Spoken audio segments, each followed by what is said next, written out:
youths across the country as financial counselors? In B, if so, how many youths were targeted in each constituency? In C, whether the candidates were required to pay enrollment fees. Shortly, we'll be able to see the Honorable Madam Speaker's procession making way to the chamber. That will signify the commencement of today's business. We keep interesting you to what is expected to be considered on the floor of the House today. We do have another question, which is question 258. This one will come from Western Province in Mitete constituency, and the Honorable Member for that particular constituency, Mr. Mutelo, will ask the question to the Minister of Infrastructure, Housing and Urban Development. The member would like to find out when the government to tar the Katunda Lukulu Watopa Mumbeji Road in Western Province, what the cause of the delay in commencing the project is, and what the time frame for the completion of the project is. So we also expect Mr. Mulenga Fove Chiluvi, Member of Parliament, to ask the Minister of Water Development and Sanitation in 4 parts. In A, whether government has any plans to provide piped water to Katamba Ward in Chiluvi Parliamentary constituency. In B, if so, when the plans will be implemented. C, what the expected cost of the project is. And D, if there are no such plans, why? Question 260 will come from Mr. Simuzingiri Gwembe, Member of Parliament, and this question is directed to the Minister of Energy. The member wants to know whether the Zambezi River Authority uses a quota system in the recruitment of human capital in top management positions for the riparian communities. If so, how many people in the riparian community have been employed in top management positions from January 2000 to July 2023. So we also expect Mr. Francis Kampianga, Mpika, Member of Parliament, to ask the Minister of Youth, Sport and Arts. He wants to find out whether the government has any plans to introduce compulsory internship programs for youth who graduate from tertiary institutions. If so, whether the government has a database to support the implementation of the plans, and when the plans will be implemented. These are live parliamentary proceedings coming away from the National Assembly of Zambia. I'd like to acknowledge those of you that are following us on our social media platform, our YouTube platform, and indeed not forgetting our Facebook platform, the National Assembly of Zambia. Let us know where you're watching us from, and just know that we are glad you could find time to follow us through on those platforms. Spread the news, and business commences at 09 hours. Anytime from now, we'll be able to see the Honorable Madam Speaker's procession making way to the chamber. We keep sharing with you what is expected to be considered on the floor of the House today. We do have another question, and this question will come from Chiluvi Member of Parliament, Mr. Fube. Is asking the Minister of Water Development and Sanitation. The member wants to find out whether the government has any plans to provide piped water to Katamba Ward in Chiluvi Parliamentary constituency. If so, when the plans will be implemented, what the estimated cost of the project is, and if there are no such plans, the member would like to find out from the Minister why. And Mr. Chingamiu to Kalabo Central Member of Parliament will ask the Minister of Health what measures the government is taking to retain medical personnel at health facilities in rural areas. So, like my colleague mentioned earlier on, a total number of 10 questions are expected to be considered on the floor of the House. There you have it. Thus, the Honourable Madam Speaker being led by the Sergeant at Arms. This means that business commences in a bit. Keep watching Parliament Television. Honourable Members of Parliament, Madam Speaker.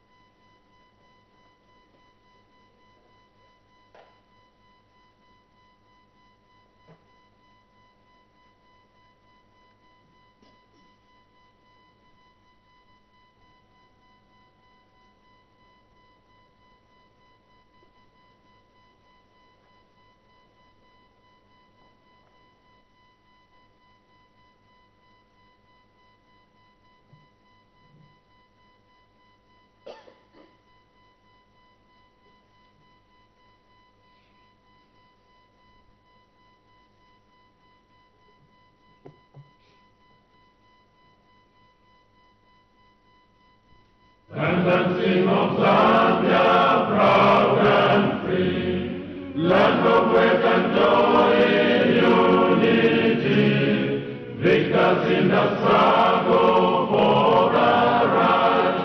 We want freedom's fight, oh, one, strong and free.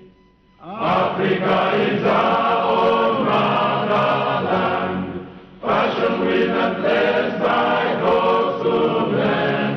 Let us all our people join as one, brothers under the sun, oh, one, strong and free. One land and one nation is our cry. Dignity and peace is Zambia's sky, like a noble eagle in its flight. Zambia, praise to thee, oh, one, strong and free. Praise be to God, praise be, bless our great Zambia, Zambia, Zambia. Green and we stand under the flag of our land. Zambia, praise to thee, oh, one, strong and free. Prayer. Almighty God, who in your infinite wisdom and providential goodness has appointed the offices of leaders and parliaments for the welfare of society and the just government of the people, we beseech you to consider with your abundant favor us, your servants, whom you have been pleased to call to the performance of such important responsibilities in this land. Let your blessing descend upon us here in Parliament assembled, and grant that we may, as in your presence, treat and consider all matters that shall come under our deliberation, in so just and faithful a manner as to promote your honor and glory, and to advance the peace, prosperity, and welfare of our country, and of those whose interests you have committed to our charge. Amen.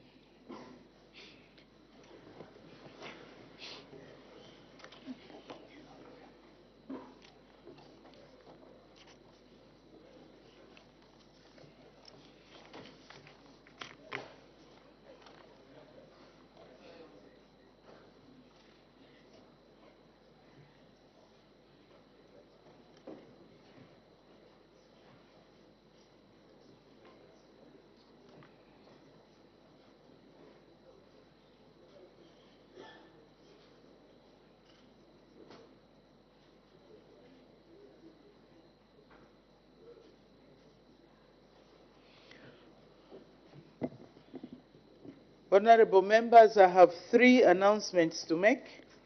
The first one, honorable members, the House will recall that on Tuesday, 27th February 2024, I directed Her Honor the Vice President to render a ministerial statement on the measures the government is taking to address the hunger situation in the country. The directive followed a matter of urgent public importance raised by Mr. Philemon Twasa, Member of Parliament for Kasenengwa Parliamentary Constituency. The ministerial statement was scheduled for today, Friday, 1st March 2024. However, due to some unforeseen circumstances, the statement will be issued on Tuesday, 5th March 2024. The second announcement, honorable members, the House will recall that on Friday, 16th February 2024, I informed the House that an orientation meeting for all honorable members had been scheduled for Monday, 19th February 2024. The objective of the meeting was to create awareness about the Institute. Following that meeting, it has been brought to my attention that a good number of honorable members were unable to attend because they were attending parliamentary committee meetings that were taking place at the same time. Noting the interest shown by the honorable members, and also in order to allow as many members as possible to input in the process, I wish to inform the House that a second and final meeting will be held on Monday, 4th March 2024, starting at 09:30 hours. The login credentials will be made available in due course. I urge all honorable members who failed to participate in the first meeting to do so on voluntary basis. I thank you. The last announcement, honorable members, I wish to inform the House that the International Women's Day will be commemorated on Friday, 8th March 2024. This day is usually a momentous occasion meant to reflect on the progress made in advancing the rights and opportunities of women and girls worldwide. The theme for this year's commemoration is Invest in Women and Girls, Accelerate Progress. In celebrating this significant day, I extend a warm invitation to all female members of Parliament to join me for a special breakfast meeting at the Speaker's Lodge on Wednesday, 6th March 2024 at 09:30 hours. The meeting aims to provide a platform to discuss any array of issues affecting female parliamentarians. I urge all female members of Parliament to attend this important meeting. I thank you. Spouses will be in the next meeting. Thank you. So, I was hoping that there would be no matters of urgent public importance since we have Her Honor the Vice President's meeting, question time, but I see that so many members have indicated, as usual, we only get 3. And I will look at the ones that have never made any. Okay, so we start with the Honorable. Since it's a month for women, let's start with the female Honorable member. The Honorable member for Lundazi. Thank you, Madam Speaker, and happy Women's Day in advance to you. Madam Speaker, the matter I wish to raise is towards Her Honor the Vice President. You may proceed, Honorable Member. Thank you, Madam Speaker. Her Honor the Vice President, good morning. We have woken up to a serious disaster, Madam Vice President, in Lundazi. 75 homes have been washed away. Kawindula, Ndonda, and Mwase, Muzamu in particular. Your Honor, the Vice President, it's an emergency where we seek your indulgence, especially maybe with some tents where our people can be able to hide during this time because of the El Nino, which has hit our district. Madam Speaker, I seek your indulgence. Thank you very much, Honorable Member. You know, disasters do happen, but when we talk about the matters of urgent public importance directed to Her Honor the Vice President, like a matter touching on Lundazi, sometimes it's very difficult to expect Her Honor the Vice President to be aware of what is happening countrywide, and we are glad that you have made it, we have brought it to the attention of Her Honor the Vice President. I would urge you, Honorable Member, instead of waiting for a ministerial statement to be delivered, to immediately engage Her Honor the Vice President, so that the lives or the difficulties that those members that of the public that have been affected can be alleviated. So please do engage. Thank you. The Honorable Member for Pambashe. Thank you so much, Madam Speaker, for your kindness. Madam Speaker, my matter is on Minister of Agriculture. Madam Speaker, as you may be aware, I want to salute His Excellency the President from deep down my heart for demonstrating leadership and declaring the drought and hunger a national disaster. Well, Madam Speaker, Last week, when we raised this matter, you did direct the Minister of Agriculture to render a statement here. One, he misled you, he misled us, he misled the nation by saying Zambia is food secure. And we brought it to the attention of you, Madam Speaker, that if nothing is done, the disaster is looming and a lot of Zambians will die. And I salute the President for heeding to the cause of many Zambians and doing the right thing.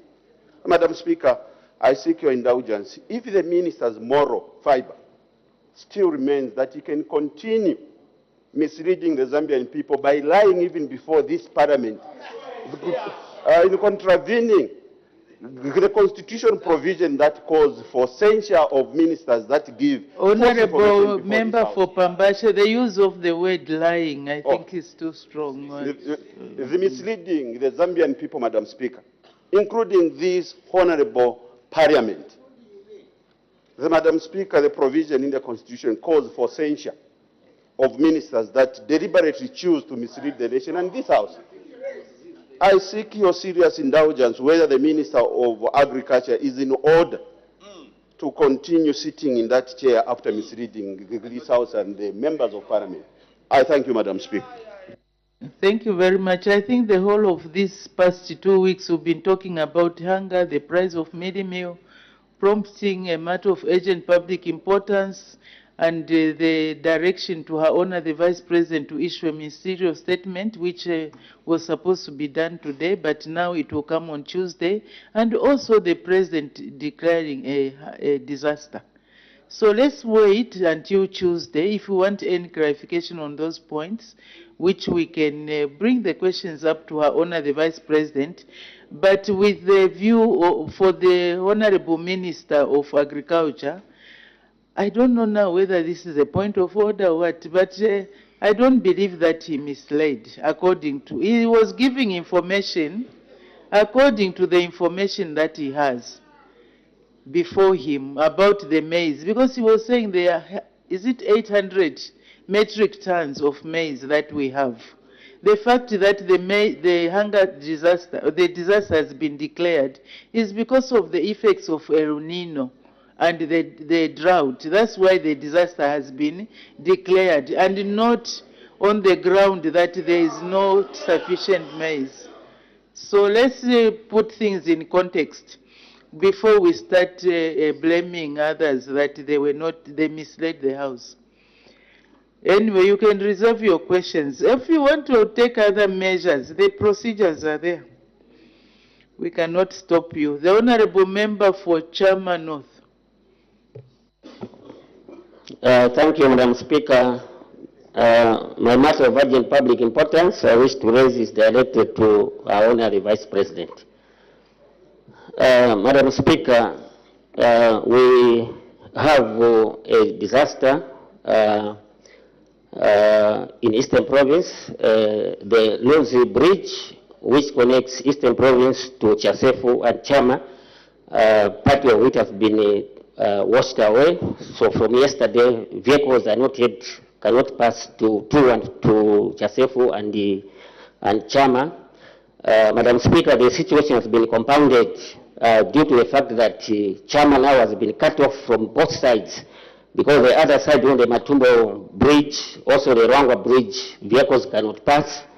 Madam Speaker, referrals to the hospital are referred to Chipata and Chinsali. So the situation is very precarious. We are not able to take sick people either to Chinsali or Chipata. So I seek your serious indulgence. Thank you. Thank you very much, Honorable Member for Chama North. As I guided the Honorable Member for Lundazi, let's not wait until we come to the House to raise these matters. If a matter is urgent, sorry? I thought I was guiding. You brought up a matter and I'm guiding, so you have an answer already. So I was saying it's better to engage. Engage Her Honor the Vice President. She is always here. So what you are saying is that they are not doing anything. When did this happen? I don't know whether it's a recent occurrence or something that has been ongoing. If it's something that has been ongoing, then it doesn't even qualify to be raised as a matter of urgent public importance. If it's for recent occurrence, then please do engage Her Honor, the Vice President's office, to ensure that measures are taken. I'm sure as a Member of Parliament, you would not want your constituents to suffer.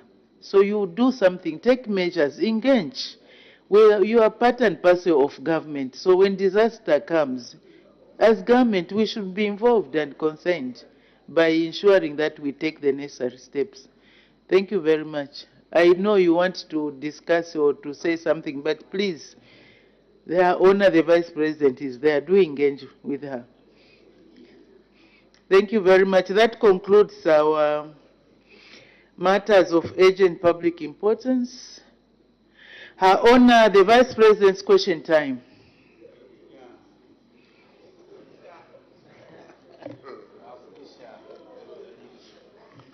The Leader of Opposition.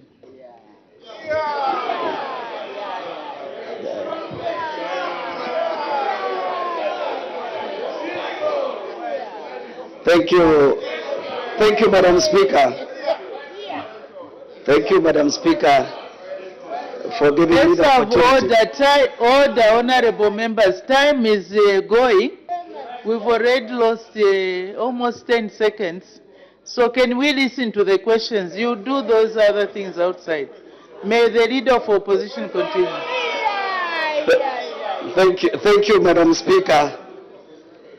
Madam Speaker, before I ask Her Honor the Vice President the question, I would like to state one word that my fellow members use, that ulila tebamucheba kukanwayo, meaning Madam Vice President, meaning Madam Speaker, whoever is crying, don't look at his mouth.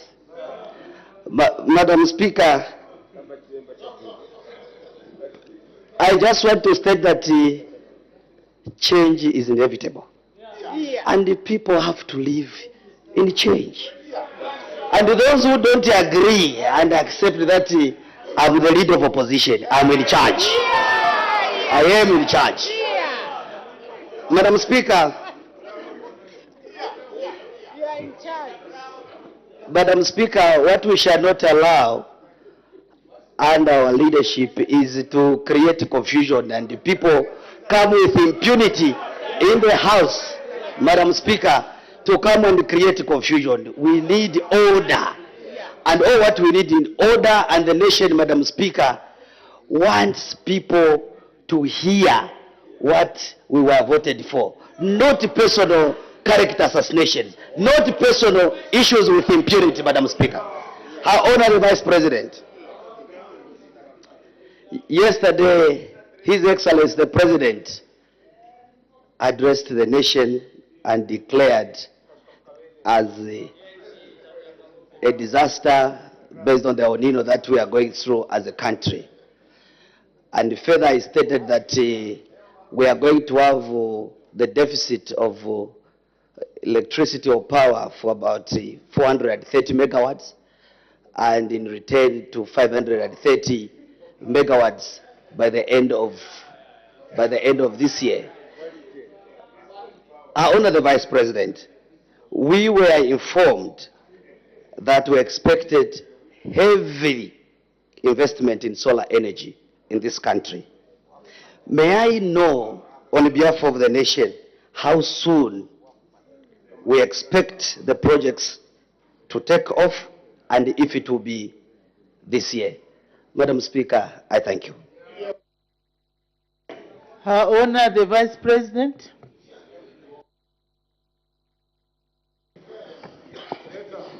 Thank you, Madam Speaker, and I would like to thank the Honorable Member, Leader of Opposition.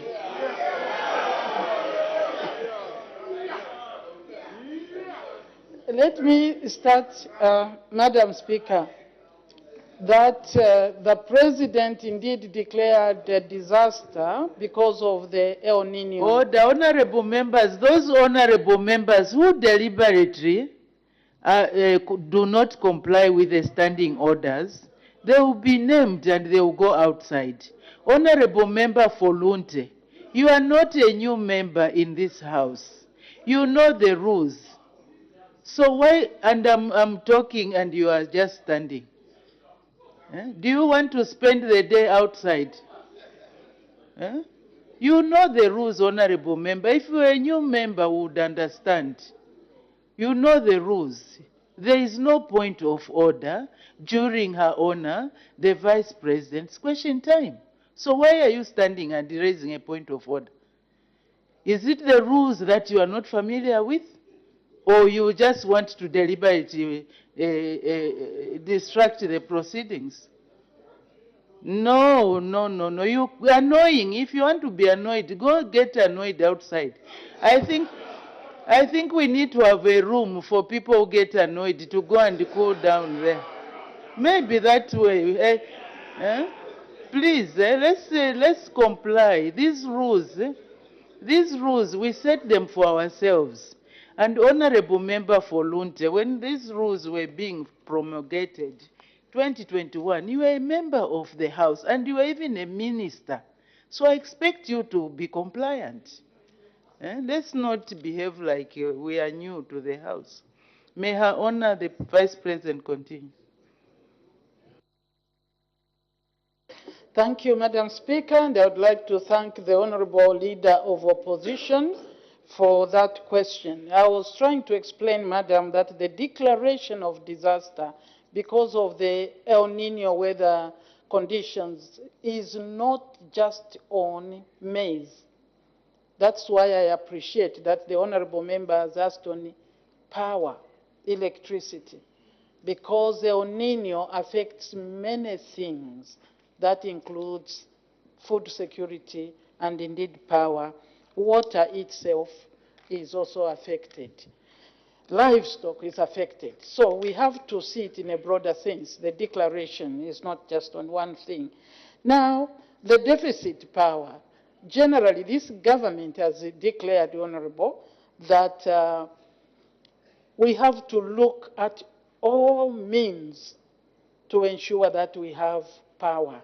And we have within our declaration policies that we have to ensure that we have solar energy. We encourage solar energy to be developed. That's why we have encouraged the IPPs, those that are independent power producers. They are encouraged to come in, whether it's hydro and whether it is solar, they will come in. What we need is to fill in the deficit. Now, under the situation where we are, yes, I may not give the figures as you would want them, but right now, there are investments that are going on. Some already agreed, some with groundbreaking issues have been done countrywide so that we can fill the gap of the megawatts that we need to have. So we have, if you want a few of them, we have, for example, that ZESCO is actually working with the Mazda of the UAE, the United Arab Emirates, to bring power. They are going to work in Kasama, they will work in Mumbwa, and also in Mufulira, in Mopani, on the Copper Belt, maybe not so clear. This is within the shortest time. I cannot give, you said how long. This will be ongoing. But we will not just depend. If you listen to the President's speech, he also talked of importing power. And we may have to look at how we stop export, because we must survive. So we are doing everything to ensure that the country continues running, the country continues to have power. I can't give you the figures, it will take me time to start adding. But there are many things, including in Serenge, we have there a solar power plant, a 50 megawatts going on. There was groundbreaking in November 2023. We have in Imansa, where the contract was signed in November 2023. There are quite a number of contracts with the independent power producers, and ZESCO also is on the ground. So we will continue. This government is committed. Thank you. Thank you very much. The Honorable Member for Pemba. Thank you so much, Madam Speaker. Your Honor, the Vice President, the Zambian people, the majority Zambian people are living below $1 in a day. This is because of mismanagement of this economy by the previous government, by reckless borrowing. Your Honor, the Vice President, I'm aware that your government is doing everything possible to improve the economy and also to restructure the debt. Of late, China and India, they signed the agreement. Your Honor, the Vice President, the unfortunate part of it is that those who recklessly borrowed are speaking the loudest. What information do you have to the nation and those who borrowed recklessly, destroyed the economy? Madam Speaker, through you,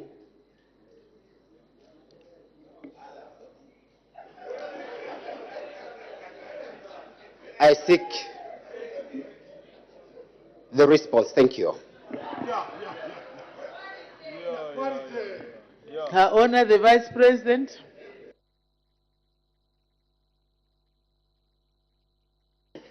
Thank you, Madam Speaker, and I would like to thank the Honorable Member for Pemba for that question, which he premises on the fact that there is high poverty. I think that's the way I can put it, that people are living below $1 a day.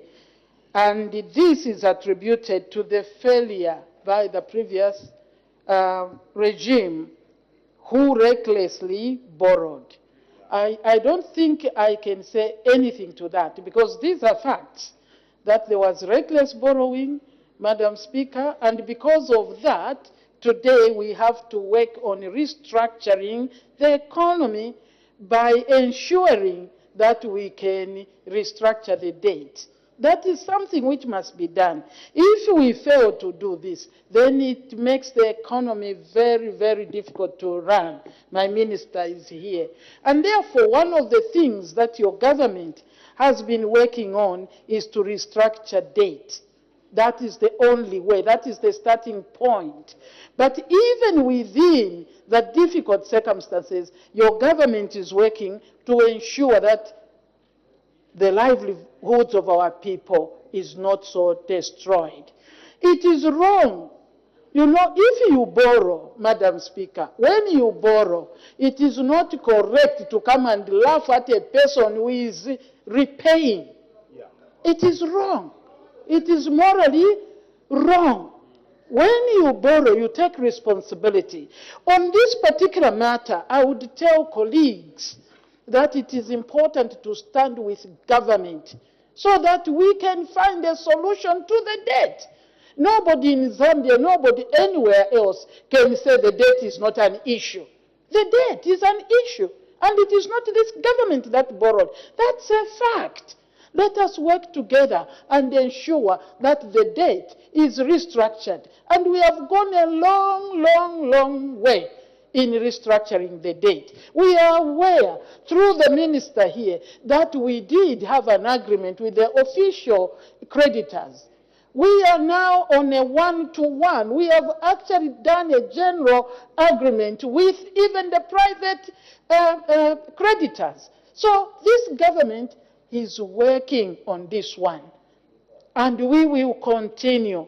But my advice is, if you borrowed, whatever circumstances led to that, you overborrowed. This one is a fact that we started defaulting. So you can't laugh at people that are struggling to pay. Let us work together. Let us make the environment good enough to bring in investment. As we get the restructuring, we continue to grow the economy. This is what we are going to do. Comfort to the people. Your government is working. It will be well. things come, acts of God, including El Nino, it will not derail. It will not derail the intention of this government to work for the people of Zambia to better their livelihoods. Thank you, Madam. Thank you very much. The Honorable Member for Chengi. Thank you so much, Madam Speaker, for allowing the people of Chengi to ask this very important question. Your Honor, other than being our Vice President, your mother, and also a woman of God, I would like to find out what your government is doing on what is taking place in our country. There's been so much of hate speech, so much of bitterness. The politics have taken just another toll in our country. I would like to find out from you, Your Honor, what your government is doing about your ministers who are also involved in hate speech who have not been arrested. What is it that your government is doing about this issue? I thank you, Madam Speaker. Honor the Vice President. Thank you, Madam Speaker, and I would like to thank the Honourable Member for that question or concern about hate speech. And she wants to know what this government is doing about those that perpetuate hate speech. The only point is the Honourable wants to throw it on this side. No, that is not correct. This government will not allow the perpetuation of hate speech. And how then do we do this? Hate speech is an illegality. It is an illegality. It is in the penal code that hate speech is not allowed. And therefore, the law is there. We leave such things to the law. Thank you, Madam. Thank you very much. The Honourable Member for Nalolo.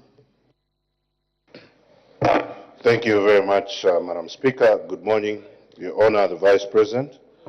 Your Honor, the Vice President, there are over 200 civil servants packed at PSMD who are being paid without working. They are on salary without working. I spoke to one today. Who's been there for 2 years, not reporting for work, but getting a salary. Now, the 50% of our budget constitutes wage bill for civil servants and emoluments. Why isn't government addressing these civil servants, dealing with them administratively, so that they can be taken off payroll if they are no longer useful to work in the civil service? Madam Speaker, I submit. Thank you, Her Honor, the Vice President.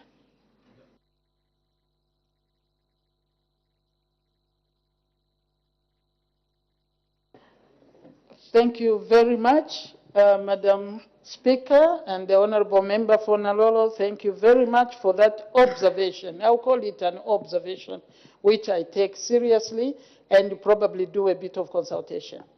Thank you. Thank you. The Honourable Member for Pambashe. Thank you so much, Madam Speaker, for your kindness. Madam Speaker, today is a day that, a month of women, and I want to wish you and the Honourable Vice President a good the Women's Month and the Youth Month. Madam,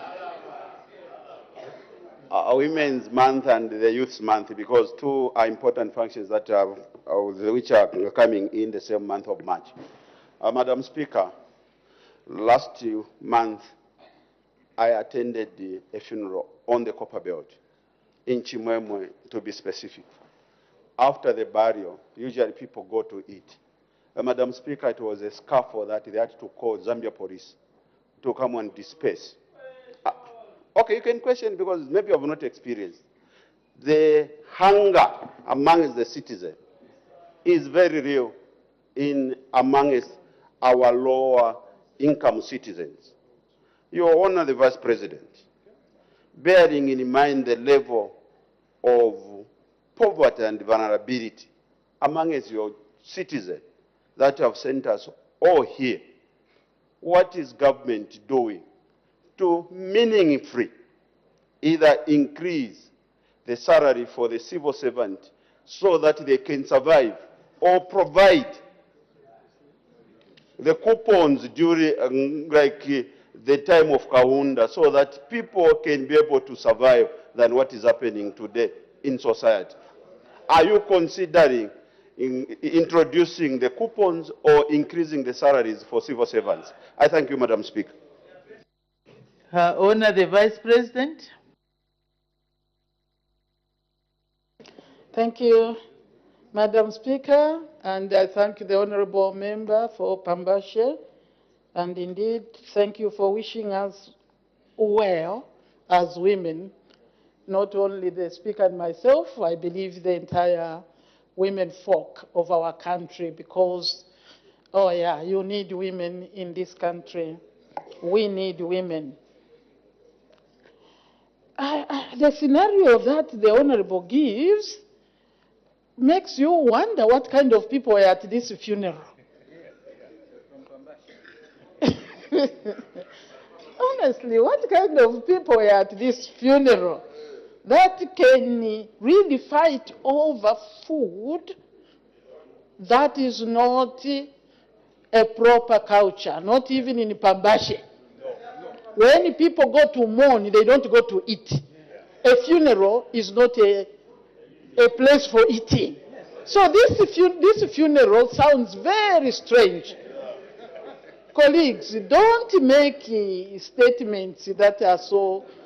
No, this statement where the police had to be called in. Let me say this to the Honourable Madam, that because of the declaration that was made by the Patriotic Front, that we will be using funerals for political, propaganda. This is reality. It was spoken. And maybe this was a political funeral where people went to speak politics. And you use a dead person to gather people to speak. That is wrong. That is my understanding. But indeed, it is not morally right for such a situation. But what is government doing? You have spoken about the civil servants. The civil servants, that probably the wages could be increased. No, sir. The civil servants, all civil servants are unionized. I think that one we can't argue. And it is the duty of their unions to negotiate. Honorable Mtajalo. The civil servants, the unions, now they fall under different unions. There are so many. But those are the ones who have a duty to negotiate with the employer, who is government. Government cannot start overruling. When we had the Emoluments Commission here, some people thought this is the end of unions because we wanted to read the way we wanted to read it. We read into things. Honorable, the unions still negotiate for the salaries of civil servants. What of the other group of the, you call them poor, vulnerable, isn't it? That's why, if you even read the statement of the president, he said we have to enhance under Ministry of Community Development and Social Services, that we enhance. In enhancing, he said, so that the numbers can be increased on social cash transfer. We will do everything possible to try and, if not uplift, at least let people have just a little livelihood. These are some of the things that we are doing for the two categories of our people. But for cadres who go for meetings, the party must provide for the food if they go for a funeral as a meeting. Thank you. Thank you. The Honourable Member for Kabwe Central. Thank you so much, Madam Speaker, for this opportunity to ask a question to Her Honor the Vice President. Madam Speaker, education standards in the country has been compromised heavily, especially in the previous regime. I say so, Madam Speaker, because of what I've experienced, and I'm sure this is a scenario throughout the country. Our children, during the 2022 recruitment and last year recruitment, some of them were left out and they complained that it's unfair. Despite qualifying in 2015, 2016, they were left out. But upon checking their results, we have found out that during the previous regime, they were enrolling children who do not even have 5 O-levels. And worse off, even measuring in subjects they have credited, they have just a mere pass. Meaning these are the people who are recruited to teach others. So Her Honor the Vice President, what is the word to the institutions now, the colleges, universities, so that we do not find our children in the same scenario that they qualify and yet they cannot even be absorbed because their prerequisites are below standards. Thank you so much, Madam Speaker. Her Honor the Vice President.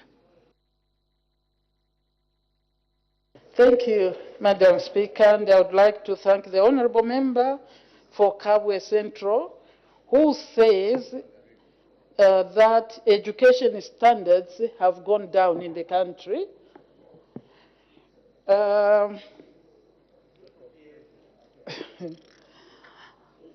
Maybe I will respond on the side of the recruitments that have been going on. I think that the government has tried to be thorough in the recruitment of those that show that they have qualifications.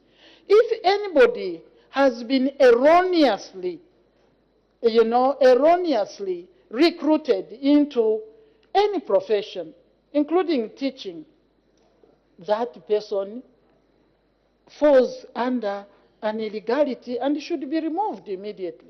This is what I can say. The minister is here. We can't allow people to go and teach who are not qualified. That should not be allowed. So we scrutinize. The standards, let us not confuse them with free education. Because again, you start hearing this in windows or even straight talk, that there is compromise because of free education.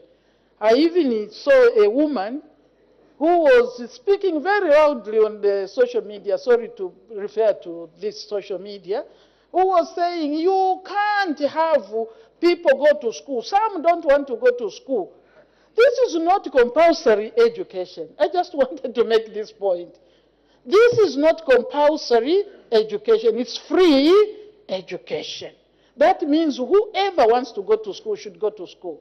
And therefore, you can start talking of compromising in terms of, what infrastructure do you have, what. This government is working on that. So whatever is passed, this government is here and we are going to make better.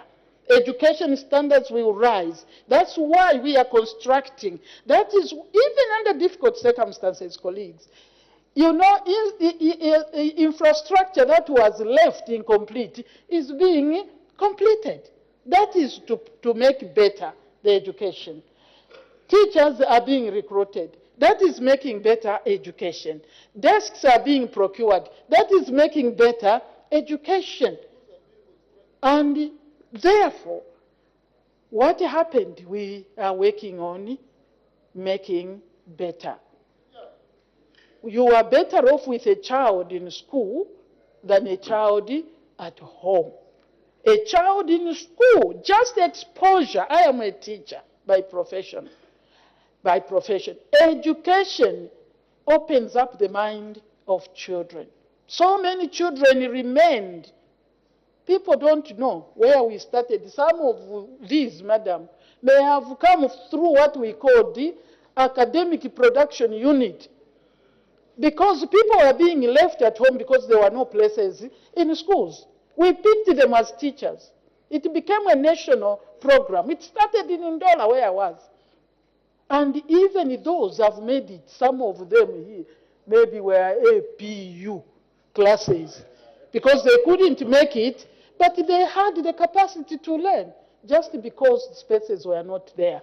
So we will continue to provide free education, and we will continue to make the standards better. We have standards officers who go around. I implore them, Honorable Minister, that they should be serious to go and look at the curriculum that people are following. They have to go and look at the teaching environment and to ensure that the work is done better. That when our children graduate in whichever form, according to the curriculum that we have put in place, they will be ready at every level to undertake the work that will be before them. Thank you. Thank you. The Honorable Member for Katanshi. Thank you very much, Madam Speaker.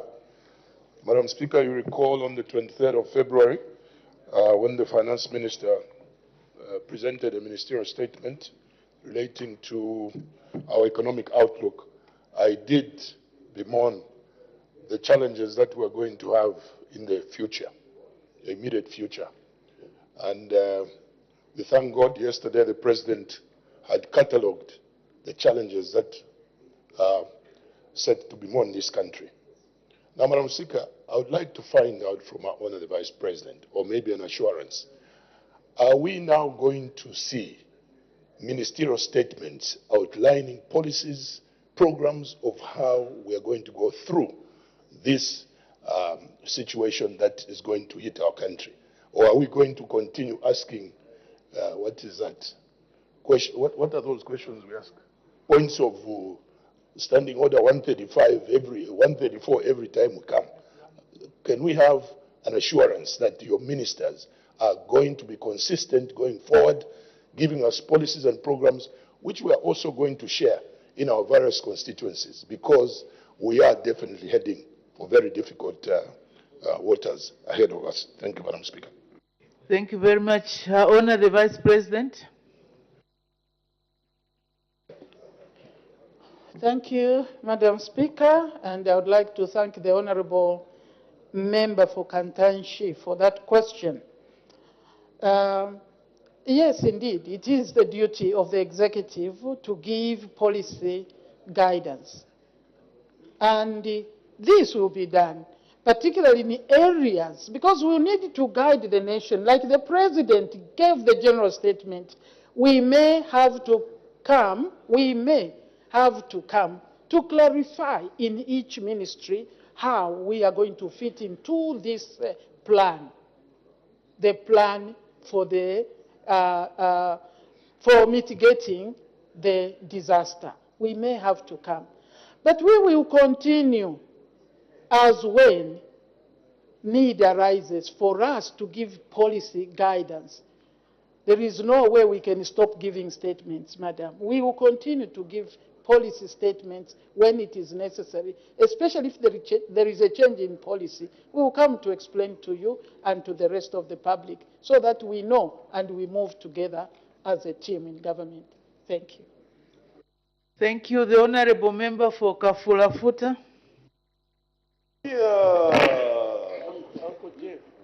I'm privileged to have this opportunity to ask my first ever question to our Honour the Vice President.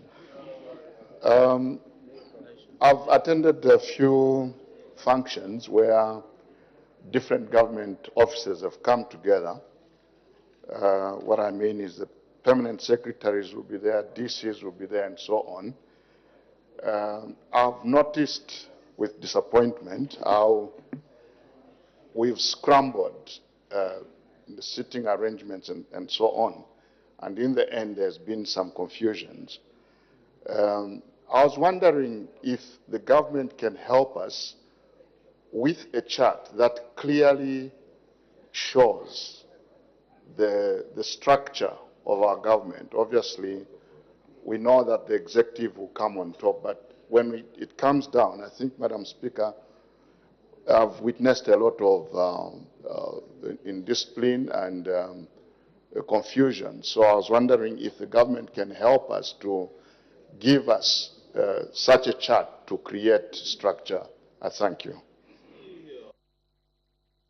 Honor the Vice President. Honorable members, as we proceed with this process, please can you reduce on your consultations? If you want to caucus, there's nothing to stop you to step outside and do your caucusing than to have a meeting within a meeting. We are not following the proceedings. Honor the Vice President. Thank you, Madam Speaker. I would like to thank the Honourable Member for Kaflafutat for raising that question. I think it is also an observation that I'll go back to consult. I think it's need for the entire government to know the protocol and the arrangements. I think that's the question, which I can't give right now, but by request, we will work with the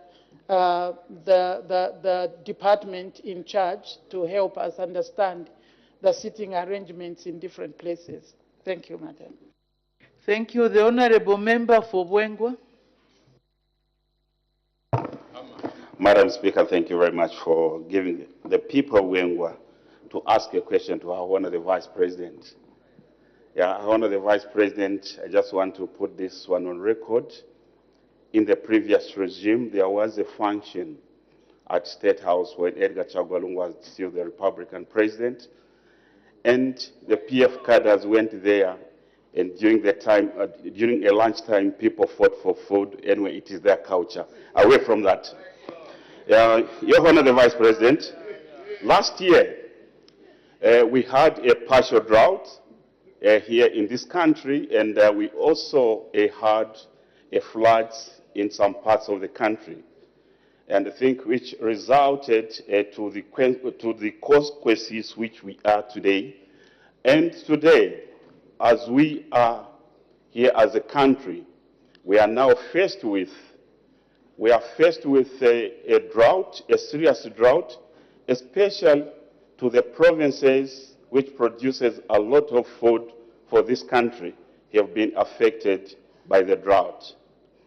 Your Honor, the Vice President, and this matter should not be politicized, especially by the people from the opposition, because this is a serious matter. Your Honor, the Vice President, is it possible for you as a government to try and invite the people, especially from the opposition, though not reasonable enough, to sit down on the same table to show them that the hunger situation we are in today is not a man-made? Is it possible that you can call few reasonable people so that we see how best we can fight this hunger together, because it's a serious matter? Your Honor, the Vice President, please, I'm asking for some of the reasonable people from the opposition, but not unreasonable ones. Is it possible that you can call them so that we work together? Thank you very much. Honor the Vice President.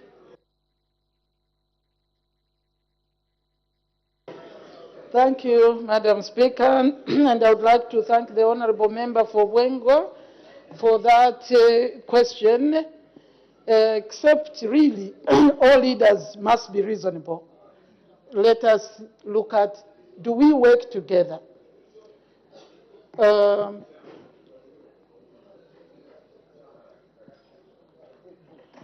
Okay. Madam Speaker, it is important that as Zambians we work together. I do agree, and I also referred to the fact that the drought we see is not man-made. It is acts of the Almighty. And therefore, all of us here who are leaders, which we are all leaders, we must sit together to find solutions. Yesterday, we spent time on disaster, and the people went to food.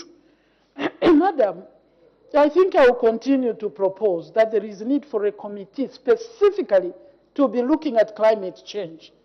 A committee of this House, because we are extremely important. Other countries, you are aware, have already put such committees in place, because everybody must be involved. We are leaders, and we must work together. The church, if you saw yesterday at the presser, I wasn't there, but I know that the church was invited.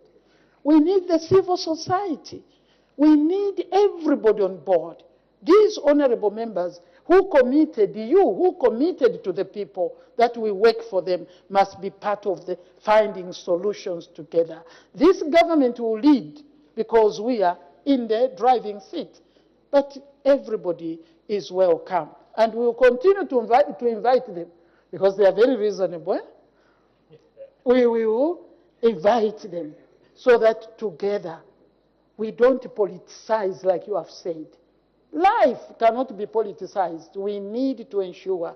Because if we take confused information to the people, like saying they are dying, there is a hunger today. The hunger is not scarcity. I said this yesterday. It's not because of scarcity of maize. And yesterday I committed that as government, we are going to look at the distribution. But let us not talk like there's no maize. You start scaring people. The ministers assured us there is maize in the country. What we need is what is happening. This is why together we should fight. Together we should fight smuggling so that food remains here for our people. This government has already committed that even the maize, which may be very expensive, this government is going to buy because we thought people could grow maize for export under early maize. But we have said, even that, our people first. So, let us work together. That is the call. You don't have to use words of unreasonable, honorable. We are all reasonable here, and we invite you to the table. Thank you. Thank you. Indeed, all honorable members are reasonable. Let's not politicize these issues. The honorable member for Bwacha.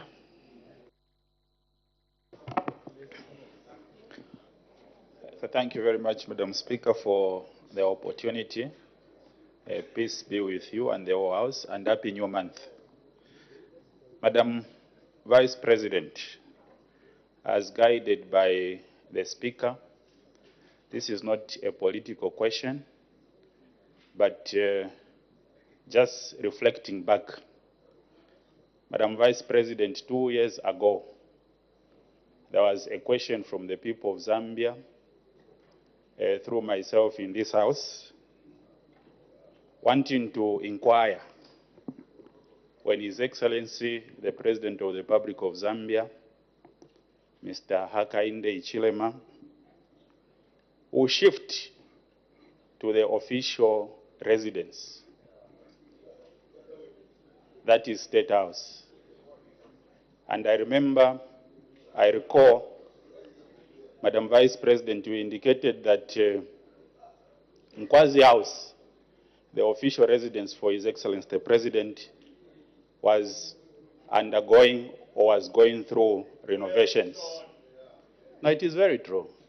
That was the response from Madam Vice President, Honorable Milupi. 2 years and 5 months down the line, Madam Vice President, some people of Zambia are asking, are the renovations still on 2 years, 5 months down the line? And they would want to know when His Excellency, the President of the Republic of Zambia, will shift from his personal residence to the official residence since all the honorable members, let's not debate while seated. Let's allow the honorable member for Bwacha to ask his question. Since His Excellency, the President of the Republic of Zambia is a national asset and there is State House where the President is supposed to reside. Thank you very much, Madam Speaker, and I submit. Honor the Vice President. Indeed, I did respond to that. Thank you. Happy New Month, a new greeting in the House. Happy New Month to all of us, the 1st of March. And all of us are looking forward to the end of the day in this House. Some don't know. This day is very important to this House, Madam. I will not say why, because they know. You are right, you did ask, and I responded as such. And I can't tell you the status because you didn't give me any prior to find out the status. But really, it's not a legal requirement. that he must live in State House. It's not a legal requirement. Unless it is, you can bring it. But as far as I know, it's not a legal requirement. And therefore, he's still human as long as he is safe. Because you said he's a national asset. He's safe where he is. He feels safe, and I think he's safe. Thank you. The Honorable Member for Nyimba.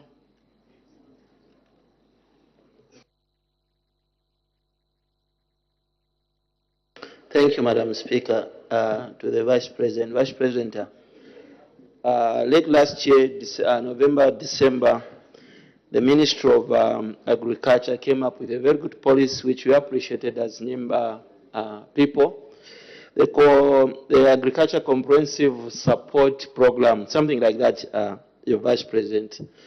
Now, going back to what happened yesterday, the President declared the drought we have as a national disaster, and meaning those who got the loans through the banks, like our bank, Indo Bank in Nyimba, the fields, there is a crop failure in the fields. My question to you, is it possible as government you can give people who obtains loan for these fields at least a leeway for them? Because the agreement was that FRI will bond a certain number of bags from those fields.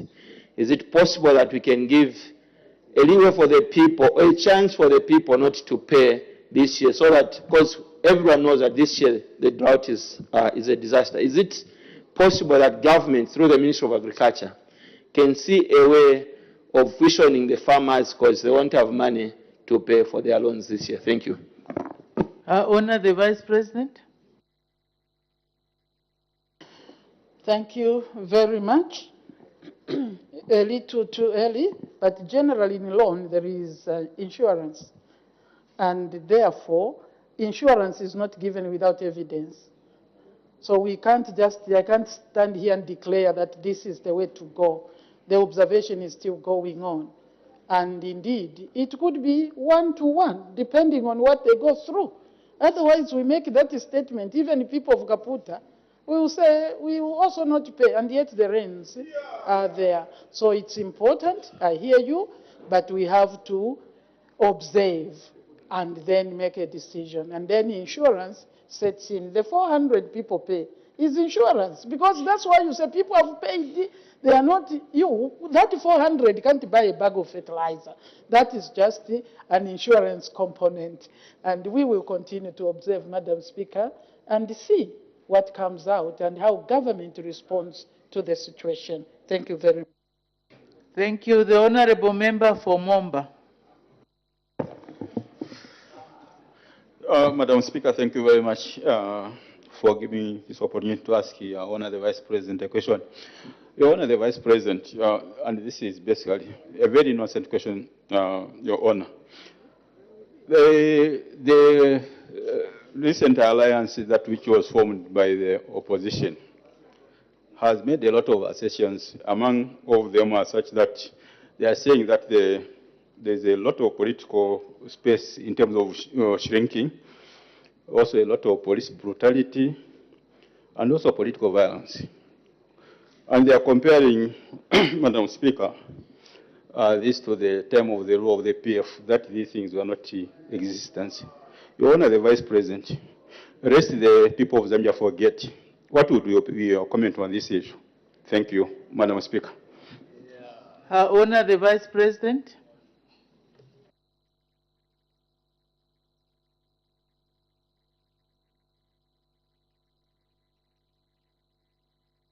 I wish the red light can go off, but it can go on. However, Madam, thank you very much, and I thank the Honorable Member for Momba for that indeed innocent question. The assertions, number one, that there is, forgive me, that there is no democratic space. Colleagues, what space are we looking for? Just go and do your work within the law. Speak to the people within the law. We are law-abiding government. We are aware of the provisions in the Constitution Council where we know that they have a right to go, but they have to do it within the law. That's all. To want to perpetuate the issue that there is no democratic space, how are you being informed? Are you not being informed within the same space? What else? There is enough democratic space. Please, just use it properly. Brutality, police brutality, I have said here, if you think you will make situations that provoke the police that were trained under some leaders under UKA, if not all of them, this government, President Hakainde Hichilema, is a man who wants to start by the rule of law.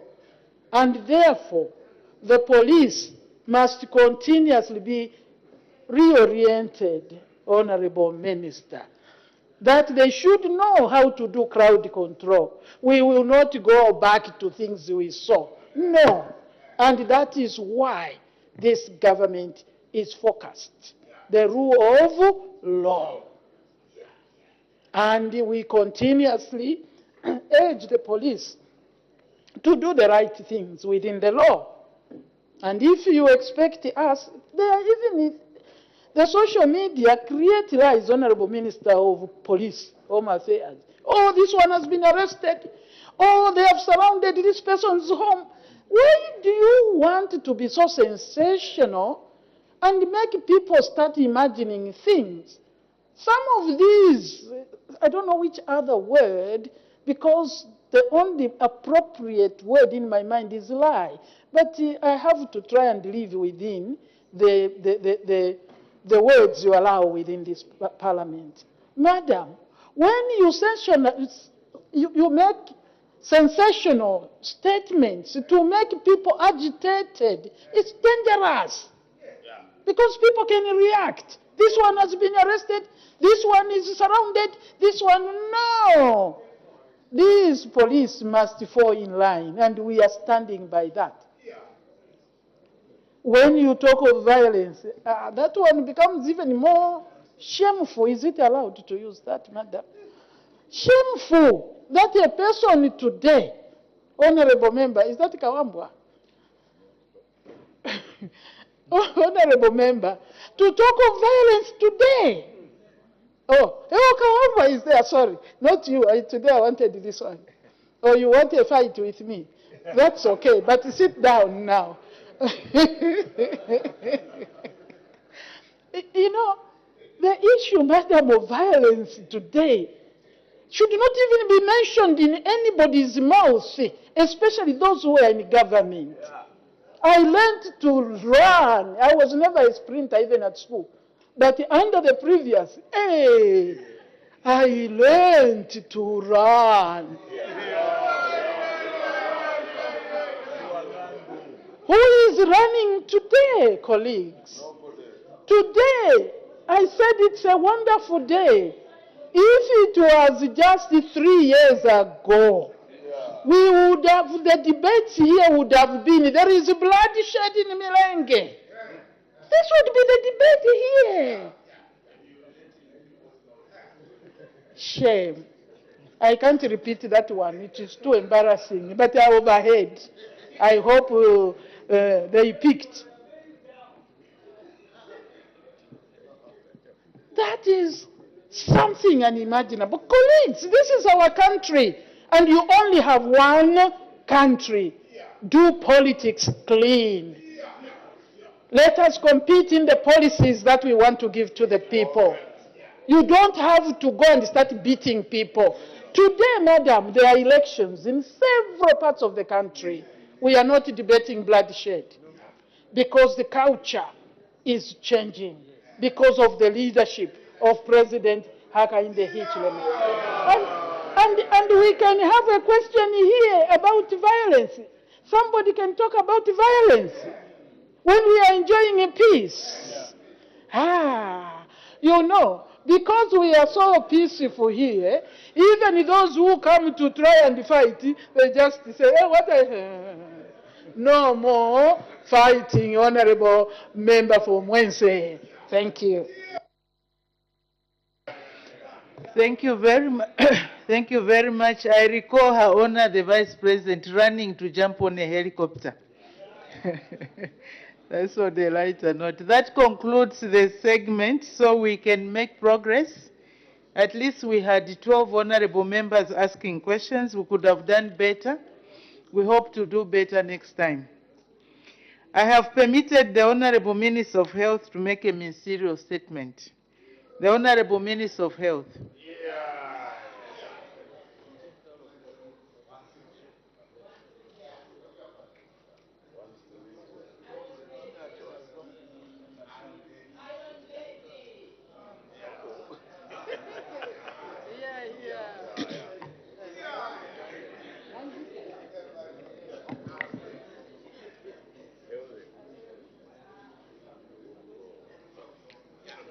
Thank you, Madam Speaker, for according me this opportunity to make a ministerial statement on the cholera outbreak in Zambia and the progress that has been made up to date, 1st of March 2024.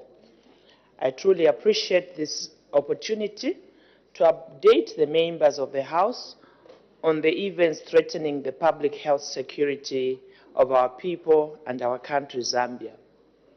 And through this statement, I wish to update the House on the current cholera outbreak situation. Allow me to reiterate to this august House that this government, through the excellent leadership of His Excellency, our Republican President, Mr. Hakainde Hichilema, who attaches great importance to securing the health of our people and the nation at large. Madam Speaker, our SADC region has been battling cholera with 73% of all cholera cases on the African continent being reported from the SADC region. Honorable members, please let's maintain a decorum in the House. There should be no exchanges. Please, can we restrain ourselves and listen to the ministerial statements? Those who are not able to sustain their anger, like I said, maybe we should have a room for anger management. So please, let's restrain ourselves. Let's listen to the ministerial statement. May the Honorable Minister continue. Thank you, Madam Speaker. Madam Speaker, our SADC region has been battling with cholera, with 73% of all cholera cases on the African continent being reported from the SADC region. Currently, Zambia, Malawi, Zimbabwe, Eswatini, DRC, South Africa, and Mozambique have been trying to halt and stop the spread of cholera so that it does not disrupt our lives and livelihoods. Since the 18th of October 2023, when 2 cholera cases were reported in Kanyama constituency in Lusaka district, we have experienced an unfortunate surge in cholera cases affecting 71 districts. This posed a significant threat to the health of our people. This has been driven by the effects of climate change and other social and environmental determinants. Specifically, honorable members, honorable Tembo, please, as you go out quietly. It's gone. But you know, when members get out of the room, when they leave, they take leave of the House, it's better to do that quietly without disrupting. I've seen attendance where members go out and they are trying to woo other members to follow them. It's not proper. May the Honorable Minister continue. Thank you, Madam Speaker. Since the 18th of October, we have experienced an unfortunate surge in cholera cases affecting 71 districts. This posed a significant threat to the health of our people. This has been driven by the effects of climate change and other social and environmental determinants, specifically natural disasters such as storms, which have increased in frequency with accompanying flash floods, have increased the chances of water contamination with subsequent increased transmission, and hence the outbreaks of diarrheal diseases like cholera. These floods have spread sewage into boreholes, natural water bodies, wells, and washed away pipelines and sanitation infrastructure. Further, the prolonged droughts and warmer weathers due to climate change have allowed for several carriers of pathogens or germs to remain active for longer periods, and this has created room for disease spread. Madam Speaker, as of today, the 1st of March 2024, a total of 20,577 cumulative cases had been recorded across the country, with 19,746 discharges and 699 deaths. 60% of these deaths have been happening in communities, and people have been brought in dead, what is known as the BIDs. Majority of those who died in our facilities are our people who did not report early enough to our facilities and died within minutes of admission. Through our dedication and resolve to control this outbreak, we are able to appreciate that our joint work is showing improved results. Our admissions have reduced from the peak of 1,187 a day in the second week of January this year to now under 100 admissions a day. This steady downward trend has been observed even in the cholera epicenter of Lusaka, where we have been recording less than 50 new cases daily over the last 2 weeks. The marked reduction of new cases has been reflected by the witnessed zero admissions to our main and largest admission center, known as the Heroes Cholera Treatment Center, which has not admitted a patient for the past 10 days to date. This is extremely remarkable and unprecedented. I'm glad that through the teams we assembled, comprising community-based volunteers, environmental health workers, nutritionists, biomedical scientists or technologists, pharmacists, laboratory nurses, clinical officers, medical associates, doctors, or health workers, we achieved the unimaginable. Special thanks indeed to these dedicated servants of our country. We were concerned of the rising number of cases on the Copper Belt and Central Provinces during the first 3 weeks of February 2024. We since then sent technical teams to support the provinces and ensure the situation does not explode into a heavier disease burden. We have now observed a similar downward trend in these two provinces in terms of new cases and deaths as well. Madam Speaker, we engaged Gavi, the Vaccine Alliance, and through the United Nations systems, we received oral cholera vaccine doses, which we have vaccinated our people. Considering the limited number of oral cholera vaccine doses, we opted to vaccinate in the hotspot areas only. The high-risk areas considered for vaccinations included Luangwa District, Chongwe District, Lufunsa District, and Lusaka districts. For Lusaka, the focus was in the hotspot communities, specifically Kanyama constituency, Matero, Chawama, and Mandevu constituencies. I'm pleased to report that 1,888,112 individuals have been vaccinated in our hotspots areas.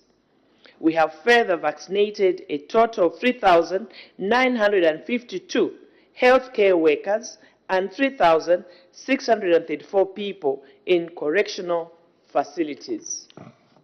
Madam Speaker, I wish to acknowledge the high-level leadership in the response to cholera. noting the role His Excellency Mr. Hakainde Hichilema as the Global Cholera Elimination Agenda champion and recently appointed SADC Cholera Elimination Ambassador. This leadership has shown that even those who are suffering from a stigmatized disease can have dignified treatment, can have dignified meals, and indeed can have dignified beddings. The political and technical support to the cholera outbreak response is well coordinated, emphasizing the multi-sectorial approach. Coordination of the outbreak is under the Office of the Vice President through the Disaster Management and Mitigation Unit, with technical support from the Ministry of Health, which is ongoing. It is worth noting that the multi-sectorial approach in the response to the cholera outbreak has recognized the social and environmental determinants of cholera outbreaks. Following the directive from His Excellency the President, Mr. Hakainde Hichilema, all sectors are tasked with specific roles towards the final elimination of cholera. These include sustainable and long-term solutions towards access to clean water and adequate sanitation facilities in communities, schools, health facilities, let me just say public buildings and public places. Further, proper and legal planning of communities where our people live has been highlighted as key to curb any new future cases of cholera in the long term.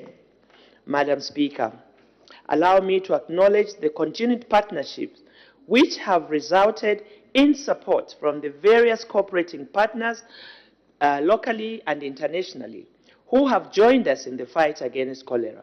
Most have provided both financial and technical support. We would not have managed to achieve these successes without the support of each and everyone in the community. We have received great support from our local partners and individuals. These include various banks and various business partners, organizations, health associations, and individuals. We also received overwhelming support from traditional and religious groupings and individual families.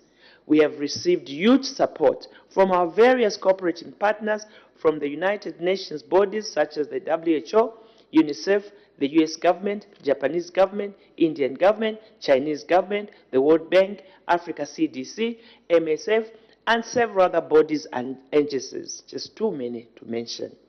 Madam Speaker, we added another pillar of getting to the community to help move the cleanup campaign together with our counterparts from the ministries of local government and local government, from water and sanitation, education, and community development. We are encouraged by the support we get from the community. We hope our people will maintain good hygiene practices. We are making sure that our markets, our drinking places, our restaurants, our schools, and all public places are kept clean.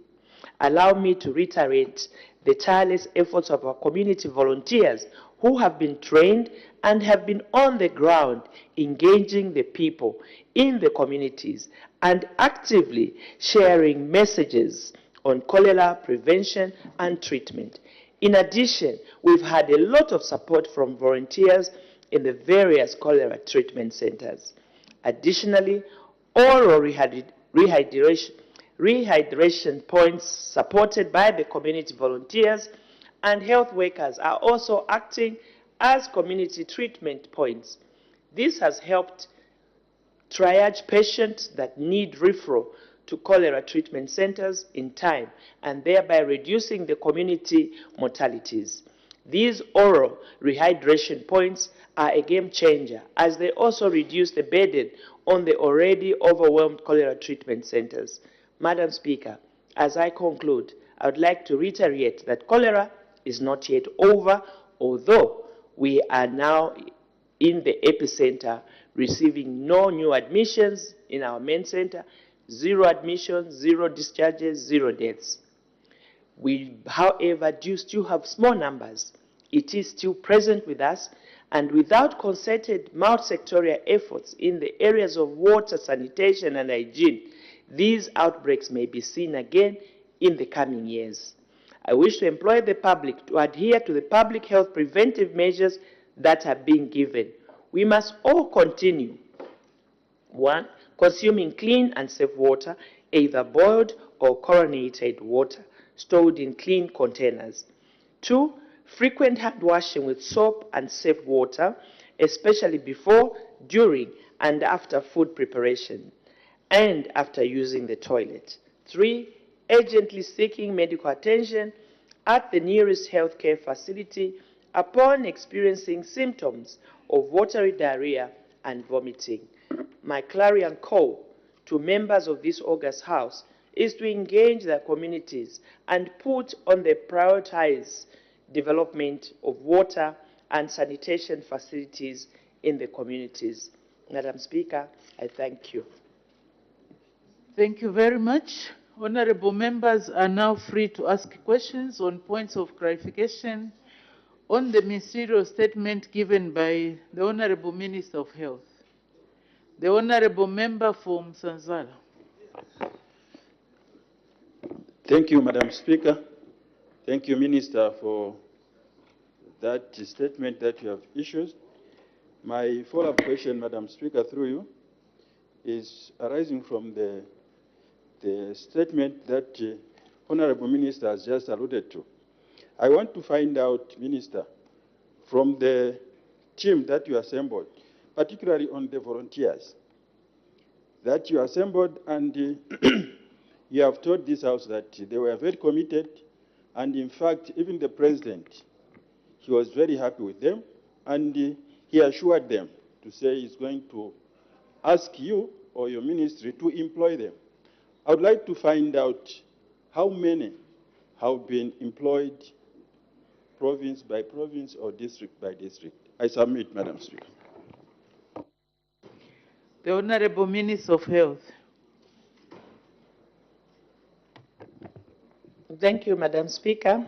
Madam Speaker, the actual total number is yet to be given once the Public Service Management Division that is working with the Ministry of Health to ensure that only those that truly worked must be employed. So maybe that will be an issue, Madam Speaker, that will require a ministerial statement at an appropriate time. Thank you.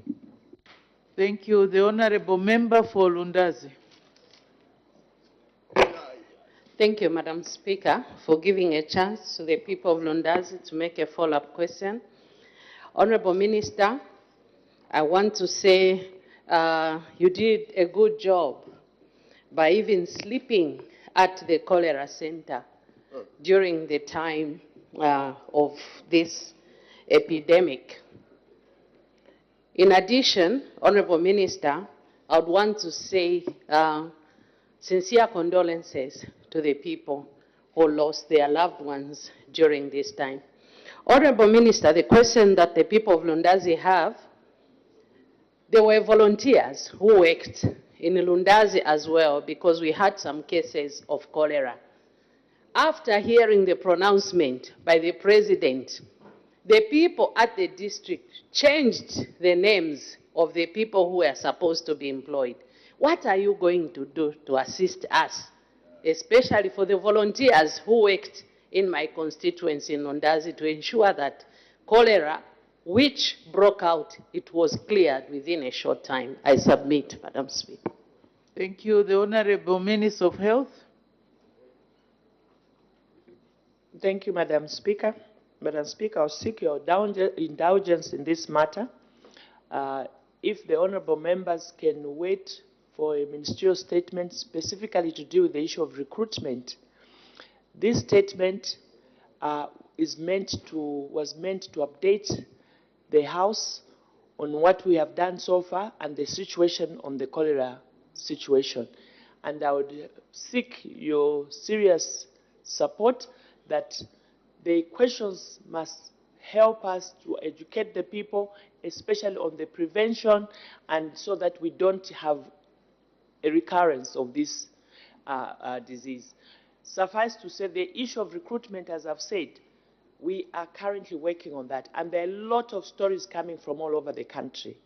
Maybe the members can continue to help us by bringing the information to the office with evidence so that that is given to the PSMD, so that as they are concluding, they can safe out that and maybe make sure that they investigate, and if it is true, the right thing gets done.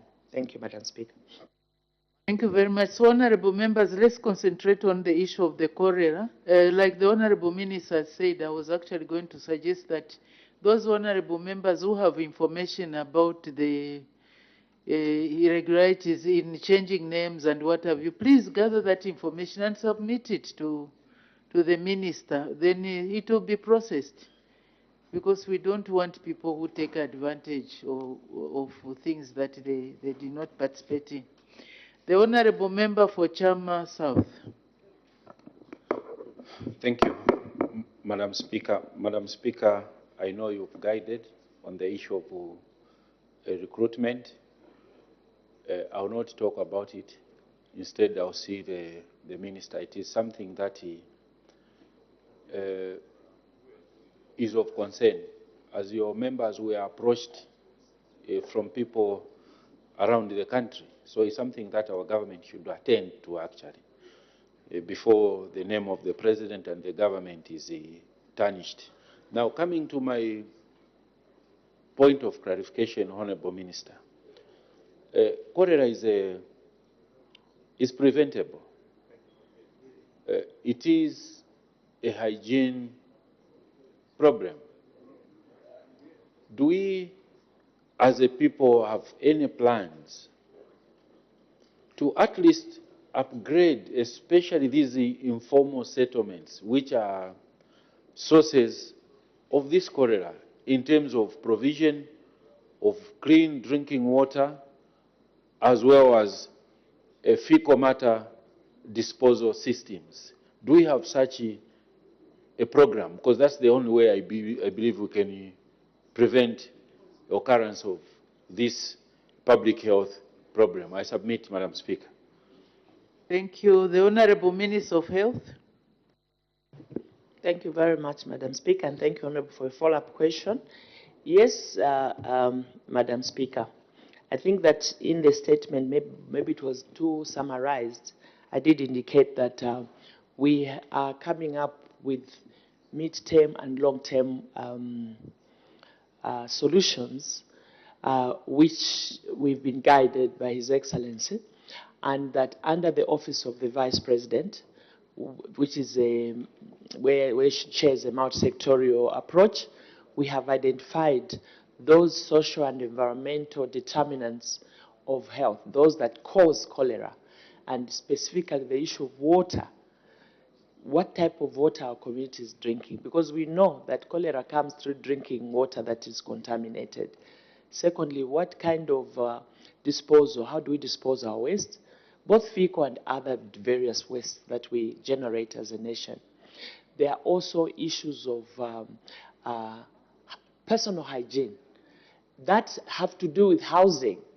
The issue of housing is a big issue in this country because we have a number of unplanned settlements. And when you look at the people that mainly got affected, it were those people that were living in unplanned settlements.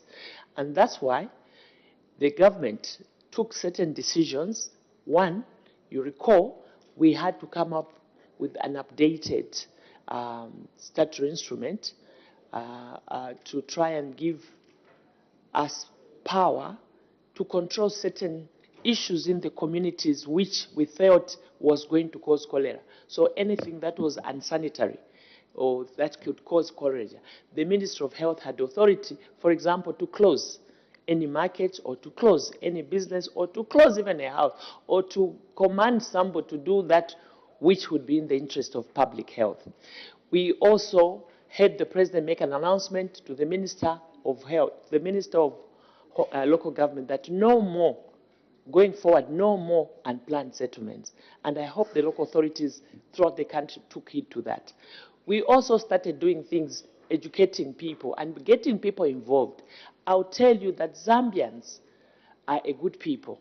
As long as government shows good leadership and sincerity, they come along.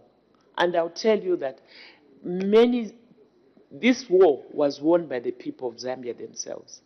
Even in terms of resources, many local companies themselves came forward. Long term, the president now has said, we are going to do what? One, ensure that these unplanned settlements are upgraded. So there's going to be a long-term upgrading program for upgrading certain settlements like those which are hotspots like Kanyama, Matero, those kind of places.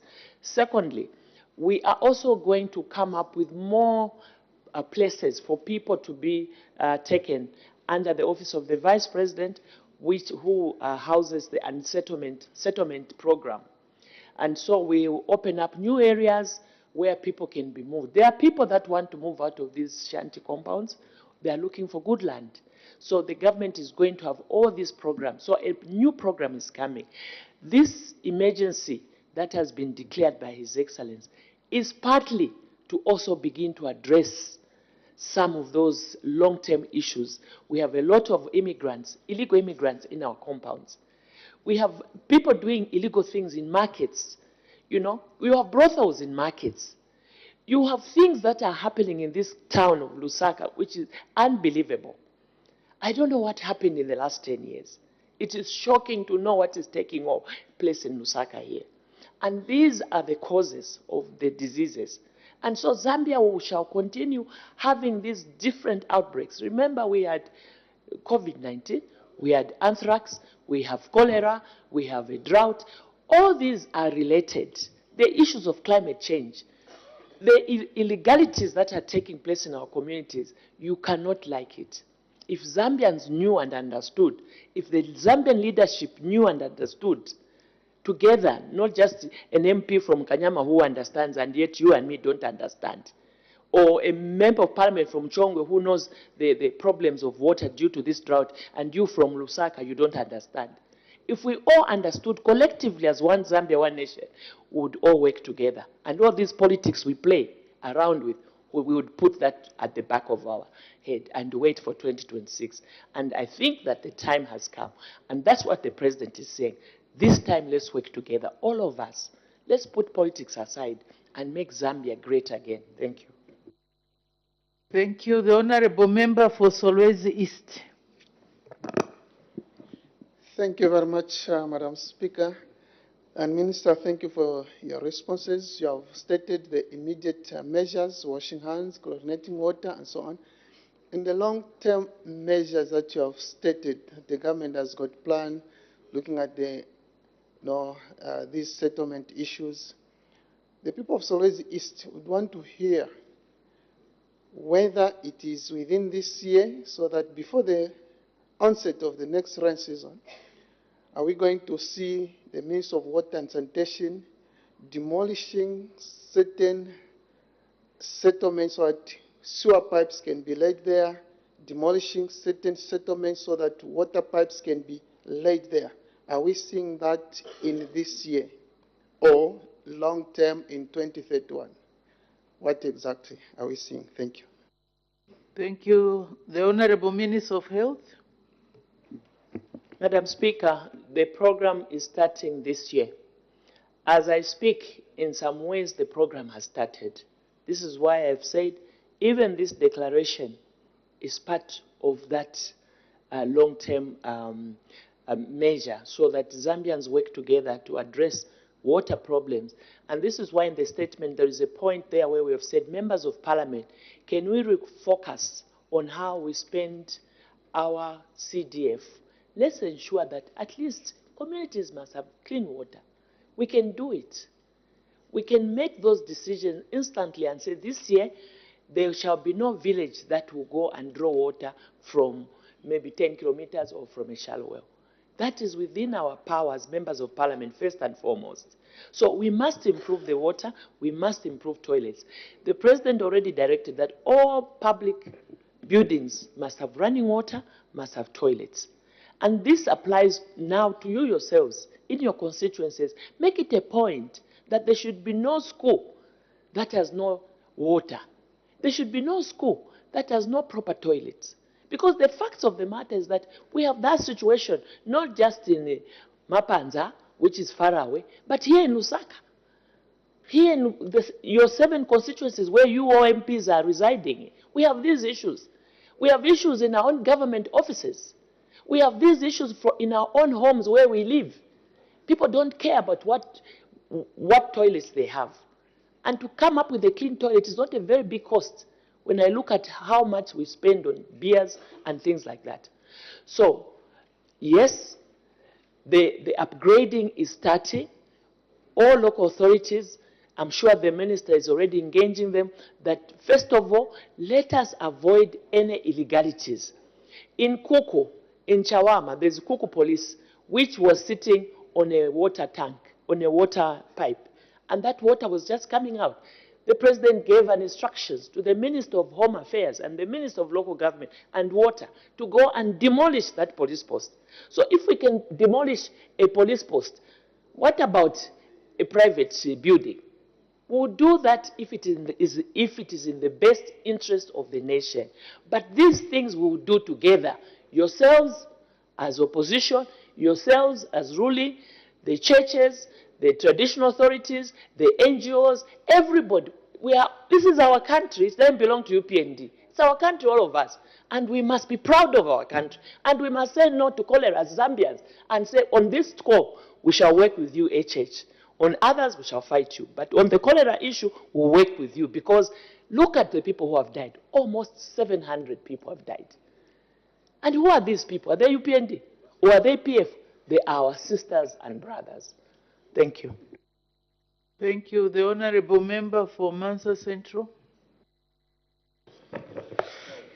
Thank you so much, Honourable Speaker. Order. As the time is 10:40 hours, I suspend business for 20 minutes for a health break.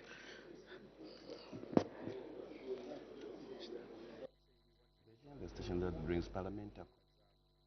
And business has been suspended for 20 minutes health break, and under consideration is the ministerial statement on the cholera outbreak in Zambia and the progress made up to date made by the Minister of Health, Honorable Sylvia Masevo. And at the time business was being suspended, Dr. Chitalu Chulufya, who is a Mansa constituency member of Parliament, was about to ask a question to the Honorable Minister of Health. So when business resumes at 11 hours